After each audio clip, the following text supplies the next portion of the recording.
ഈ വീഡിയോയിൽ middle east update ആണ് നമ്മൾ നോക്കുന്നത്. മൂന്നാമത്തെ അപ്ഡേറ്റ് ആണ് ഇസ്രായേലും ഇറാനുമായിട്ട് ബന്ധപ്പെട്ട് നമ്മൾ നോക്കുന്നത്. ഇതിൽ വളരെ നിർണായകമായിട്ടുള്ള കുറേ ഇൻഫർമേഷൻസ് പുറത്ത് വന്നിട്ടുണ്ട്. അതായത് ഇസ്രായേലിൻ്റെ അറ്റാക്കിംഗ് മെത്തേഡ്, പ്രത്യേകിച്ച് മൊസാദിൻ്റെ ഒരു പെർഫോമൻസ് തന്നെയാണ്. ഇതിൽ 200 വിമാനങ്ങളുമായിട്ട് പോയിട്ട് 100 ടാർഗറ്റുകൾ ഹിറ്റ് ചെയ്തിട്ടുണ്ട്. അപ്പോൾ അതായത് മുൻകൂട്ടിയേ 100 ടാർഗറ്റ് ഹിറ്റ് ചെയ്യണം എന്ന് വിചാരിച്ച് പോയതല്ല, 100 ടാർഗറ്റുകൾ കൃത്യമായി ഹിറ്റ് ചെയ്തതുകൊണ്ടാണ് 100 ടാർഗറ്റ്സ് എന്നുള്ള ഒരു സ്റ്റേറ്റ്മെൻറ്റ് പുറത്ത് വിട്ടിരിക്കുന്നത്. ഇസ്രായേൽ അറ്റാക്ക് ചെയ്തത് നിർണായകമായിട്ടുള്ള സ്ഥലങ്ങളാണോ ഇല്ലയോ എന്നുള്ളതിനെ കുറിച്ച് IAEAയുടെ തലപ്പത്തിരിക്കുന്ന റഫേൽ ഗ്രോഷി ഒരു ട്വീറ്റ് ചെയ്തിട്ടുണ്ട്. ആ ട്വീറ്റ് വളരെ ഡിപ്ലോമാറ്റിക് ആയിട്ടുള്ള ഒരു ട്വീറ്റ് ആണെന്ന് പുള്ളിക്ക് തോന്നും. പക്ഷെ പുള്ളി ഇറാനിൽ നടത്തിയ ആക്രമണം അത് ശരിയായില്ല, കുറച്ചുകൂടെ ഡീറ്റെയിൽ ആയിട്ട് അറ്റാക്ക് ചെയ്യേണ്ടതുണ്ട് എന്നാണ് പറഞ്ഞിരിക്കുന്നത്. പ്രത്യക്ഷത്തിൽ നമുക്ക് വായിക്കുമ്പോൾ അങ്ങനെയാണ് മനസ്സിലാക്കാൻ പറ്റുന്നത്. പുള്ളി പറഞ്ഞിരിക്കുന്നത് ഇസ്രായേൽ ആക്രമണം നടത്തിയ സ്ഥലങ്ങളിൽ നിന്നും ന്യൂക്ലിയർ റേഡിയേഷൻസ് പുറത്തു വരുന്നതായിട്ട് ഇതുവരെ കണ്ടെത്താൻ പറ്റിയിട്ടില്ല.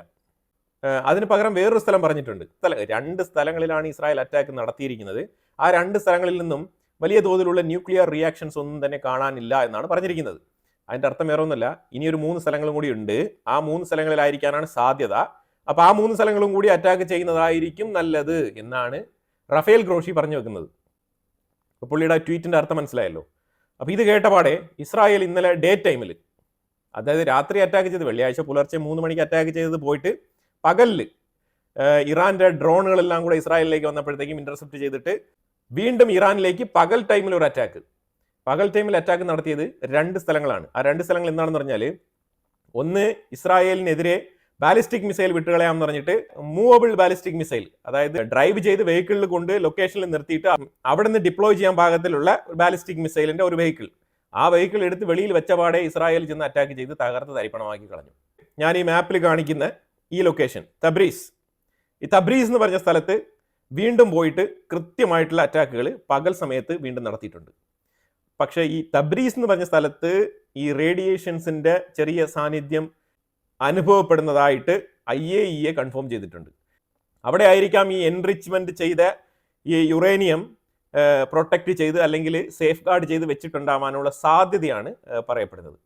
അതിലുപരിയായിട്ട് IAEA 24 സ്മോൾ സൈസിലുള്ള ന്യൂക്ലിയർ ആയുധങ്ങൾ ഇറാന്റെ പക്കൽ ഉണ്ട് എന്ന് ഉറപ്പുവരുത്തിയിട്ടുണ്ട്. ആ ലൊക്കേഷനും കൂടി ഇസ്രായേലിന് കൈമാറിയിട്ടുണ്ടാവാനുള്ള സാധ്യത വളരെ വളരെ കൂടുതലാണ്. പ്രകാരം IAEA തീർച്ചയായിട്ടും അമേരിക്ക അല്ലെങ്കിൽ അമേരിക്കൻ ഇന്റലിജൻസ് തീർച്ചയായിട്ടും അറിഞ്ഞിട്ടുണ്ടാവും ഈ IAEA നടത്തിയ ഇൻസ്പെക്ഷൻ എന്താണ്, എവിടെയൊക്കെയാണ് സ്പോട്ടുകൾ എന്നുള്ളത്.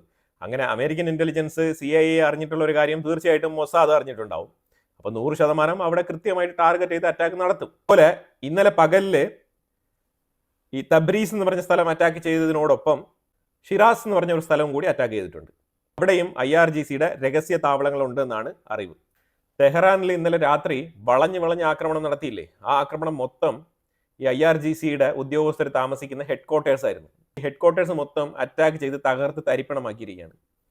അപ്പം അതുകൊണ്ടാണ് ഒരുപാട് ഉദ്യോഗസ്ഥർ കൊല്ലപ്പെട്ടത്. ഈ ഉദ്യോഗസ്ഥർ കൊല്ലപ്പെട്ടെന്ന് പറഞ്ഞാൽ എല്ലാം തന്നെ സുപ്രധാനമായിട്ടുള്ള ലീഡേഴ്സാണ് കൊല്ലപ്പെട്ടിരിക്കുന്നത്. ഇസ്രായേൽ ഈ ഒരു ആക്രമണം നടത്താൻ വളരെ സ്ട്രാറ്റജിക് ആയിട്ടുള്ള, അതായത് നമ്മളൊക്കെ ഒരുപാട് കാര്യങ്ങൾ കണ്ട് മനസ്സിലാക്കേണ്ടതുണ്ട്. അതായത് ഇപ്പം നടക്കുന്ന ഓരോ യുദ്ധങ്ങളും ഓരോ അറ്റാക്കിംഗ് മെത്തേഡും നമുക്ക് ഒരുപാട് പഠിക്കാനുണ്ട് അതിനകത്ത്. ഇപ്പോഴത്തെ പുതിയൊരു ടെക്നിക് ഈ ഡ്രോൺ സിസ്റ്റത്തിൽ ഇസ്രായേൽ ഇൻട്രൊഡ്യൂസ് ചെയ്തിരിക്കുകയാണ്. നിഞ്ച ഹെലി ഫയർ R9X ഈ പേരിൽ വരുന്ന ഒരു ഡ്രോൺ ആണ് ഇസ്രായേൽ ഉപയോഗിച്ചിരിക്കുന്നത്. ഈ ഡ്രോണിന്റെ പ്രത്യേകത എന്ന് പറഞ്ഞാൽ ഇതിന്റെ ഫ്രണ്ട് സൈഡിൽ ബ്ലേഡ്സ് ഉണ്ടാവും, അത് സർക്കുലേറ്റ് ചെയ്യുന്ന ബ്ലേഡ്. ഇത് ഡ്രിൽ ബിറ്റ് പോലത്തെ ഒരു സംഗതിയിൽ ബ്ലേഡ് ഉണ്ടാവും. അപ്പോൾ ഈ ഡ്രിൽ ബിറ്റ് ആദ്യം പോയിട്ട് ചുമരങ്ങ് തുളയ്ക്കും. എന്നിട്ട് ഈ ബ്ലേഡ് സറൗണ്ടിങ്ങിൽ നിന്ന് ചുമരിൽ തുളയുണ്ടാക്കും. അപ്പോൾ ആ തുളയുണ്ടാക്കുന്നത് ശരിക്കും ഈ ഡ്രോണിന് ഉള്ളിലേക്ക് കടന്നു പോകാൻ പാകത്തിനാണ്. അപ്പം ഏത് റൂമിലാണ് ആൾ താമസം, ഏത് റൂമിലാണ് താമസം, ഏത് നിലയിലാണ് താമസം, അപ്പോൾ ആ റൂം എക്സ്പോസ്ഡ് ആണോ, ആ റൂമിന്റെ ഏതെങ്കിലും വാൾ എക്സ്പോസ്ഡ് ആണോ, അങ്ങനെ എക്സ്പോസ്ഡ് ആയിരിക്കുന്ന വാളിൽ നമുക്ക് ഈ ഒരു ഡ്രോൺ ഉപയോഗിച്ച് ഡ്രിൽ ചെയ്ത് അകത്ത് കയറാൻ പറ്റുമോ എന്നുള്ള കംപ്ലീറ്റ് കാര്യങ്ങളും ഡേറ്റാബേസ് ഒക്കെ കളക്ട് ചെയ്തിട്ടാണ് ഈ ഒരു ആക്രമണത്തിന് പോയിരിക്കുന്നത്. നിങ്ങൾ കാണുന്ന ഈ ചുമരം എന്ന് പറഞ്ഞാൽ ഈ ഡ്രോണിന്റെ ആ ഫ്രണ്ട് ബ്ലേഡ് കൊണ്ട് തുളച്ച ആ ഒരു തുളയാണ് കാണുന്നത് ഈ ചുമരിനകത്ത്. ഈ ചുമരിൽ ഈ ഡ്രോൺ ഇങ്ങനെ തുളച്ച് കയറി അകത്ത് പോയിട്ടാണ് പൊട്ടിത്തെറിക്കുന്നത്. അപ്പോൾ അതായത് മിസ്സാവാൻ പാടില്ല, അതാണ് ടാർഗറ്റ് മിസ്സാവാനേ പാടില്ല. ആ രീതിയിലുള്ള അറ്റാക്കാണ് നടത്തിയിരിക്കുന്നത്. ഉക്രൈൻ റഷ്യക്കുള്ളിൽ നടത്തിയല്ലോ ഒരു സ്പൈഡർ ഓപ്പറേഷൻ. ആ സ്പൈഡർ ഓപ്പറേഷൻ മികച്ച ഓപ്പറേഷൻ തന്നെയാണ്, ഇല്ലാന്നില്ല. പക്ഷെ അതിനകത്ത് ഇങ്ങനത്തെ ടെക്നിക്കല്ല അവർ ഉപയോഗിച്ചത്. അവർ കൃത്യമായിട്ട് റഷ്യയുടെ ഉള്ളിൽ നിന്ന് തന്നെയാണ് ഡ്രോൺ ഡിപ്ലോയ് ചെയ്തത്. അതുപോലെ തന്നെ ഇസ്രായേലും ഈ ഓപ്പറേഷനിൽ പ്രാഥമികമായിട്ട് ഡ്രോണാണ് ഉപയോഗിച്ചിരിക്കുന്നത്. അതായത് ഫസ്റ്റ് ലെവൽ അറ്റാക്ക് എന്നുള്ളത് ഡ്രോൺ കൊണ്ടാണ് ചെയ്തിരിക്കുന്നത്. ഡ്രോൺ ശരിക്കും പറഞ്ഞാൽ ഇറാന്റെ ഉള്ളിൽ തന്നെ ഡിപ്ലോയ് ചെയ്ത് ഈ ഡ്രോൺ വെച്ചിട്ട് ആദ്യമേ തന്നെ റഡാർ സിസ്റ്റംസ് എല്ലാം തന്നെ ടാർഗറ്റ് ചെയ്തിട്ടുണ്ട്. ഈ റഡാർ സിസ്റ്റം എല്ലാം തന്നെ അറ്റാക്ക് ചെയ്ത് അതെല്ലാം ഡാമേജ് വരുത്തിയിട്ടാണ് പിന്നെ അടുത്ത ഘട്ടം എയർ സ്ട്രൈക്ക് ഇസ്രായേൽ തുടങ്ങിയിരിക്കുന്നത്. അപ്പോൾ അതുകൊണ്ട് ഇസ്രായേലിന് വളരെ കോൺഫിഡൻ്റ് ആണ്, വളരെ ഉറച്ച വിശ്വാസത്തോടു കൂടി ഇറാന്റെ എയർ സ്പേസ് വളരെ ഫ്രീ ആയിട്ട് ഉപയോഗിക്കാൻ പറ്റി എന്നാണ് മനസ്സിലാക്കാൻ പറ്റുന്നത്. ഇതിനകത്ത് നോക്കൂ, ഗുലാം അലി റാഷിദ് പുള്ളി എമർജൻസി കമാൻഡ് ഹെഡാണ്. എല്ലാം തന്നെ വളരെ സീനിയർ പോസ്റ്റിലുള്ള ആൾക്കാരാണ്. അതിൻ്റെ അടുത്തിരിക്കുന്ന ആള് മുഹമ്മദ് ഹസൈൻ ബഗേരി ആംഡ് ഫോഴ്സിന്റെ ചീഫ് ഓഫ് സ്റ്റാഫാണ്. അലി ഷംഖാനി ആയത്തുള്ള അലി ഖമനയുടെ സീനിയർ അഡ്വൈസറാണ്.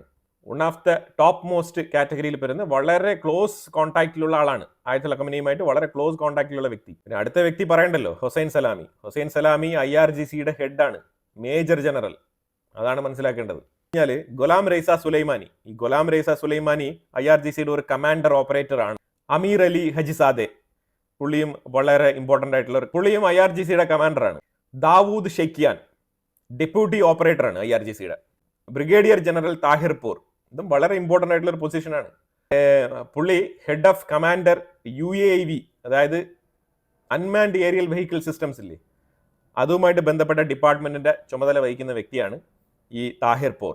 അപ്പോൾ ഇത്രയും ആൾക്കാരെയും വളരെ കൃത്യമായി ടാർഗറ്റ് ചെയ്ത് ഇവരെ പൊക്കാൻ പറ്റിയെങ്കിൽ, ഇത്രയും പേരെയും കൃത്യമായി ടാർഗറ്റ് ചെയ്ത് ഇവരെ എലിമിനേറ്റ് ചെയ്യാൻ കഴിയുന്നെങ്കിൽ മൊസാദിന്റെ ഇൻഫ്ലുവൻസ് ഇറാന്റെ ഉള്ളിൽ എത്രമാത്രം ഉണ്ട് എന്നുള്ളത് മാത്രം നമ്മൾ ചിന്തിച്ചാൽ മതി. അതിൻ്റെ ക്ലിയർ മെസ്സേജാണിത്, വളരെ ക്ലിയർ മെസ്സേജാണ്. കാരണം മൊസാദ് തീർച്ചയായിട്ടും നമ്മൾ ഇപ്പം, അതായത് മൊസാദ് എന്ന് പറയുമ്പോഴത്തേക്കും ഇവിടുത്തെ വളരെ ലേമേനായിട്ടുള്ള ആൾക്കാരെയൊക്കെ കമ്മ്യൂണിക്കേറ്റ് ചെയ്ത് അവരെ കൺവിൻസ് ചെയ്യുന്നു എന്ന് വിചാരിക്കരുത്. മൊസാദ് പോലത്തെ സംഘടനയ്ക്കൊക്കെ ശരിക്കും പറഞ്ഞാൽ ഇറാന്റെ ഉള്ളിൽ ടോപ്പ് മോസ്റ്റിലിരിക്കുന്ന ഉദ്യോഗസ്ഥരെ തന്നെയായിരിക്കും അവരൊക്കെ ചാക്കിട്ട് പിടിച്ച് വെച്ചിരിക്കുന്നത്. അല്ലെങ്കിൽ ശരിക്കും ഒരു മിലിറ്ററിയിൽ വർക്ക് ചെയ്യുന്ന ആൾക്കാർക്ക് മാത്രമേ ആ ഒരു ഡിസിപ്ലിൻ ഉണ്ടാവുള്ളൂ. അപ്പം മൊസാദുമായിട്ടൊക്കെ ബന്ധപ്പെട്ട് പ്രവർത്തിക്കണം എന്നുണ്ടെങ്കിൽ വളരെ വ്യക്തമായ ഡിസിപ്ലിൻ്റെയൊക്കെ ആവശ്യമുണ്ട്. അപ്പോൾ അതുമായിട്ട് ബന്ധപ്പെട്ട് നോക്കുമ്പോഴത്തേക്ക് ഈ വ്യക്തിയുടെ ഫോട്ടോ ഉണ്ടോ, ഇസ്മായിൽ ഖാനിയെ നിങ്ങൾ ഓർക്കുന്നുണ്ടാവും. നമ്മൾ ഇതിനു മുമ്പ് ലെബനാനുമായിട്ട് ബന്ധപ്പെട്ട് ഹിസ്ബുള്ളയുമായിട്ടൊക്കെ ബന്ധപ്പെട്ട് ടാർഗറ്റ് ചെയ്ത് ഹസൻ നസ്രുള്ള ഉൾപ്പെടെയുള്ള ആൾക്കാരെ ടാർഗറ്റ് ചെയ്യുന്ന സമയത്ത് ഇസ്മായിൽ ഖാനി ലെബനാനിൽ ഉണ്ടായിരുന്നു. പിന്നീട് ഹസൻ നസ്രുള്ള കൊല്ലപ്പെട്ടതിന് ശേഷം ഇസ്മായിൽ ഖാനിയെ കുറിച്ച് വിവരങ്ങളൊന്നും കിട്ടിയിട്ടില്ല. പിന്നെ കുറേ നാൾക്ക് ശേഷം ഇറാൻ ലെബനനിൽ നിന്നും ഇസ്മായിൽ ഖാനിയെ തിരിച്ചു വിളിച്ച് എന്തൊക്കെയോ എൻക്വയറീസ് നടന്നതായിട്ടും പിന്നീട് പുള്ളി അത്ര ആക്റ്റീവ് അല്ലാത്തൊരവസ്ഥയിലേക്ക് മാറ്റി നിർത്തപ്പെട്ടു എന്നും ഞാൻ വായിച്ചിട്ടുണ്ടായിരുന്നു. ഇതിനകത്ത് ഇപ്പം ഇസ്മായിൽ ഖാനിയെ ഇസ്രായേൽ ടാർഗറ്റ് ചെയ്തിട്ടില്ല. അത് എന്തുകൊണ്ട് എന്നുള്ളതിനെ കുറിച്ച് ഇറാൻ ചിന്തിക്കേണ്ടിയിരിക്കുന്നു. ഇനി 2-3 നിർണായക പൊസിഷൻ വഹിക്കുന്ന ആൾക്കാരും കൂടി ജീവിച്ചിരിപ്പുണ്ട്. അവർ മാത്രമേ ഉള്ളൂ ഇപ്പം ആയത്തുള്ള ഖമനയ്ക്ക് ഒരു ആശ്വാസ വാക്ക് പറയാൻ. ആ രീതിയിൽ പുള്ളി തകർന്നിരിക്കുകയാണ്. കാരണം ഇത്രയും നാളും ഒപ്പം ഉണ്ടായിരുന്ന ഐഡിയ കൊടുത്തുകൊണ്ടിരുന്ന എക്സിക്യൂട്ടീവ് കൗൺസിൽ വിളിച്ച് രാജ്യത്തിന്റെ സുരക്ഷിതത്വത്തിനെ കുറിച്ചൊക്കെ എല്ലാ ദിവസവും ചോദിച്ചറിഞ്ഞ് വളരെ ഇന്ററാക്റ്റീവായിട്ട് സംസാരിച്ചുകൊണ്ടിരുന്ന ഒരു പറ്റം ആൾക്കാരെയാണ് ഇസ്രായേൽ ടാർഗറ്റ് ചെയ്ത് ഇല്ലാതാക്കിയിരിക്കുന്നത്. അപ്പോൾ ഇതിൻ്റെ ഒരു പക അല്ലെങ്കിൽ ഇതിൻ്റെ ഒരു ഈഗോ എന്ന് പറഞ്ഞാൽ ചെറുതല്ല. ശരിക്കും പറഞ്ഞാൽ ഇറാന്റെ ഈഗോ നല്ല രീതിയിൽ ഹേർട്ട് ചെയ്യപ്പെട്ടിട്ടുണ്ട്. അത് 100% ഉറപ്പുള്ള കാര്യമാണ്. അപ്പോൾ അതുകൊണ്ട് ഇനിയിപ്പോൾ ഞായറാഴ്ചയുള്ള ചർച്ച അങ്ങനെയൊന്നും ചിന്തിക്കേണ്ട കാര്യമൊന്നുമില്ല. പക്ഷേ ഇവിടെ ട്രംപ് വീണ്ടും പ്രഖ്യാപനം നടത്തിയിട്ടുണ്ട്. അതായത് ട്രംപ് വളരെ ഇസ്രായേൽ ഇറാനിൽ നടത്തിയ ആ ഒരു attack, one of the super attack, one of the beautiful attack എന്നാണ് ട്രംപ് പറഞ്ഞു വെച്ചത്. ഇറാന്റെ ഉള്ളിൽ 78 പേര് ഈ ഒരു ഇസ്രായേലിന്റെ ആക്രമണത്തിൽ കൊല്ലപ്പെട്ടിട്ടുണ്ട്. അതുപോലെ 329 പേർക്ക് ഗുരുതരമായ പരിക്കുണ്ട് എന്നും കൂടിയുള്ള വാർത്തകൾ വരുന്നുണ്ട്. IRGCയുടെ ഇതൊരു 50-50 കൺഫേം ചെയ്യാൻ പറ്റുന്ന രീതിയിലുള്ള ഒരു വാർത്തയാണ്. അതായത് വായിച്ചത് പല സോഴ്സുകളിൽ നിന്നാണ് ഇത് കളക്ട് ചെയ്ത് വായിച്ചത്. അപ്പോൾ അതുകൊണ്ട് തീർച്ചയായിട്ടും ഇതൊരു 50-50 എടുത്തോ. 50% ഇതിനകത്ത് എന്തായാലും സാധ്യത വളരെ കൂടുതലാണ്. കാരണം IRGCയുടെ ഉള്ളിൽ മൊസാദിന് വേണ്ടി വർക്ക് ചെയ്യുന്ന ഒരു പറ്റം ആൾക്കാർ, എന്നാൽ 1/3 ഓഫ് മെമ്പേഴ്സ് ഉണ്ടെന്നാണ് പൊതുവിൽ ഇറാന്റെ ഉള്ളിൽ തന്നെ ഒരു ഡൗട്ട് ഉള്ളത്. ഇസ്രായേൽ തുടങ്ങി വെച്ച ഓപ്പറേഷൻ റൈസിംഗ് ലയൺ, ഈ ഓപ്പറേഷൻ ഒരു ദിവസത്തേക്കല്ല, കണ്ടിന്യൂസ് ആയിട്ട് 14 ദിവസത്തേക്കാണ് ഈ ഓപ്പറേഷൻ ഷെഡ്യൂൾ ചെയ്തിരിക്കുന്നത്. അപ്പോൾ അതുകൊണ്ട് ഇസ്രായേൽ ഇപ്പം ഇറാന്റെ കംപ്ലീറ്റ് എയർ ഡിഫൻസ് സിസ്റ്റം ഒക്കെ തകർത്ത് കളഞ്ഞതുകൊണ്ട് തന്നെ ഇറാന്റെ എയർ സ്പേസ് വളരെ ഫ്രീ ആണ്. തോന്നുമ്പോൾ ഇസ്രായേൽ പോയി അറ്റാക്ക് ചെയ്തിട്ട് വരുന്ന ഒരു ആ ഒരു രീതിയാണ് ഇനി നടക്കാൻ പോകുന്നത്. അതിൻ്റെ സൂചനയായിട്ടാണ് വെള്ളിയാഴ്ച പുലർച്ചെ നേരം വെളുക്കുന്നതിന് മുമ്പ് 3 മണിക്ക് അറ്റാക്ക് നടത്തിയിട്ട് വീണ്ടും ഡേ ടൈമിൽ ഇസ്രായേൽ വളരെ കോൺഫിഡൻ്റ് ആയിട്ട് പോയിട്ട് വീണ്ടും അറ്റാക്ക് നടത്തിയത്. അപ്പോൾ ഏത് നേരത്തും ഇസ്രായേൽ കയറി വരും, അറ്റാക്ക് ചെയ്യും, പോവും. ഇതാണ് ഇപ്പോഴത്തെ ഒരു സ്ഥിതി. ശരിക്കും പറഞ്ഞാൽ ഇറാനിൻ്റെ ഒരു ദയനീയ അവസ്ഥയാണ്.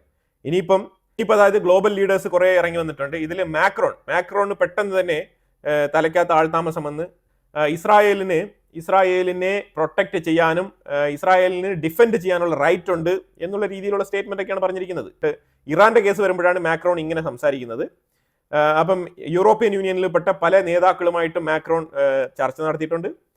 യൂറോപ്യൻ യൂണിയനിൽപ്പെട്ട മെജോറിറ്റി രാജ്യങ്ങളെല്ലാം തന്നെ ഇസ്രായേലിനോടൊപ്പമാണെന്നാണ് മാക്രോണിന്റെ സ്റ്റേറ്റ്മെന്റ് സൂചിപ്പിക്കുന്നത്. പിന്നെ ഈജിപ്തിലെ അബ്ദുൽ ഫത്താഹ് അൽ സിസി ഇസ്രായേലിനെ കണ്ടംപ്റ്റ് ചെയ്തിട്ടുണ്ട്. തുർക്കിയിലെ തയ്യബ് എർദോഗൻ ഇസ്രായേലിനെ കണ്ടംപ്റ്റ് ചെയ്തിട്ടുണ്ട്. അപ്പോൾ ഇതുപോലെ ഇറാന്റെ പക്കൽ സ്ഥിരമായിട്ട് നിൽക്കുന്ന രാജ്യങ്ങളെല്ലാം തന്നെ ഇങ്ങനെ കണ്ടംപ്റ്റ് ചെയ്തിട്ടുണ്ട്. പക്ഷേ അവർക്കാർക്കും തന്നെ ശക്തമായ രീതിയിൽ ഇറാനെ മിലിറ്ററി പരമായിട്ട് സഹായിക്കാൻ സാധിക്കില്ല എന്നുള്ളതാണ്. കാരണം അമേരിക്ക അവിടെ ഇടപെടും എന്നുള്ളതാണ്. ഇസ്രായേൽ ഇപ്പോൾ പറഞ്ഞുകൊണ്ടിരിക്കുന്നത് അമേരിക്കയുടെ ഇടപെടൽ വളരെ അനിവാര്യമാണ്. കാരണം അതില്ല എന്നുണ്ടെങ്കിൽ ഈ ചുറ്റിപ്പറ്റി കിടക്കുന്ന രാജ്യങ്ങളെല്ലാം തന്നെ വീണ്ടും അവർ ഒത്തുകൂടിയിട്ട് ഇസ്രായേലിനെതിരെ വരാനുള്ള സാധ്യതയാണ് വളരെ കൂടുതൽ. അപ്പോൾ അതുകൊണ്ട് അമേരിക്ക ഇടപെടാനുള്ള സാഹചര്യം ഏതാണ്ട് ഒരു 80-85% അമേരിക്ക ഇടപെടും എന്നാണ് പറയുന്നത്. അമേരിക്കയിൽ നിന്നും വാർഷിപ്പുകൾ ഗൾഫ് ഓഫ് ഏഡനിലേക്ക് യാത്ര തിരിച്ചിട്ടുണ്ട്. അതെന്തായാലും ഉടനെ തന്നെ അവിടെ എത്തിച്ചേരും, അങ്ങനെ തന്നെയാണ് മനസ്സിലാക്കാൻ പറ്റുന്നത്. Maximum by tomorrow evening, tomorrow 3 PM ആ ഒരു ടൈമിലൊക്കെ ആകുമ്പോഴത്തേക്കും എത്തും എന്നാണ് പറയുന്നത്. അപ്പോൾ എന്തായാലും ഇപ്പുറത്ത് ഹൂത്തികളുടെ സൈഡിൽ പോകണ്ട. കാരണം ഇവിടെ റെഡ് സീയുടെ ഭാഗത്ത് അവിടെ നിന്ന് ഓൾറെഡി ഒരു തവണ ഒന്ന് ഫൈറ്റ് ചെയ്തിട്ട് അവിടെ നിന്ന് തിരിച്ചു പോയതാണ്. അപ്പോൾ അതുകൊണ്ട് അവിടെ പോയി പെടണ്ട. അവിടെ പോയി കഴിഞ്ഞാൽ ഹൂത്തികൾ അവിടെ ഇരിപ്പുണ്ട്. അവർ ചിലപ്പോൾ ഈ ഒരു ദേഷ്യത്തിന് എന്തെങ്കിലുമൊക്കെ വെച്ച് താങ്ങിത്തരും. ഇപ്പോഴത്തെ ടാർഗറ്റ് വേറെയാണ്. ഇപ്പോഴത്തെ ടാർഗറ്റ് എന്ന് പറഞ്ഞാൽ ഇറാനാണ്. അപ്പോൾ ആ സൈഡിലാണ് പോകേണ്ടത്. അപ്പോൾ അവിടേക്ക് പോകുന്നതായിരിക്കും നല്ലത്. ഓൾറെഡി തന്നെ ഇറാന്റെ GPS ജാമറൊക്കെ അവിടെ വർക്ക് ചെയ്യുന്നുണ്ട്, പ്രവർത്തിക്കുന്നുണ്ട്. ഇനി തീർച്ചയായിട്ടും ആ മേഖലയിലുള്ള ട്രേഡ്, ട്രാൻസ്ഷിപ്മെന്റ്, മെർച്ചന്റ് ഷിപ്പുകൾ ഇതെല്ലാം തന്നെ അവിടെ തടസ്സപ്പെടും. അതായത് അതുകൊണ്ട് ചരക്ക് നീക്കങ്ങളെല്ലാം തന്നെ ഇനി നോട്ടിക്കൽ മൈൽസ് കൂടുതൽ കറങ്ങി ആഫ്രിക്കയൊക്കെ ചുറ്റി കറങ്ങി ഇനി വരേണ്ടി വരും. അപ്പോൾ അതുകൊണ്ടുണ്ടാകാൻ പോകുന്ന നഷ്ടം, അതുകൊണ്ടുണ്ടാകാൻ പോകുന്ന എക്കണോമിക് ക്രൈസിസ്, ഇതൊക്കെ ഫേസ് ചെയ്യാൻ ഇനി തയ്യാറായിട്ടിരിക്കണം. കാരണം ഈ ഒരു ഓപ്പറേഷൻ തുടങ്ങിയിരിക്കുന്നത് 14 ദിവസത്തേക്കാണ് ഇസ്രായേൽ പറഞ്ഞിരിക്കുന്നത്. അപ്പോൾ ഇനി ഇറാൻ ഉടനെ തന്നെ റിറ്റാലിയേറ്റ് ചെയ്യാനുള്ള സാധ്യത വളരെ കൂടുതലാണ്. പക്ഷെ അവർ എങ്ങനെ ചെയ്യും എന്നാണ് നോക്കിയിരിക്കുന്നത്. ഇറാൻ ഇന്നലെ ഇസ്രായേലിൻ്റെ മേളിൽ ആക്രമണം നടത്തിയിട്ടുണ്ട്. ടെലവീവ് ഭാഗത്തേക്ക്, സെൻട്രൽ ഇസ്രായേലിൻ്റെ ഭാഗത്താണ് അറ്റാക്ക് നടത്തിയത്.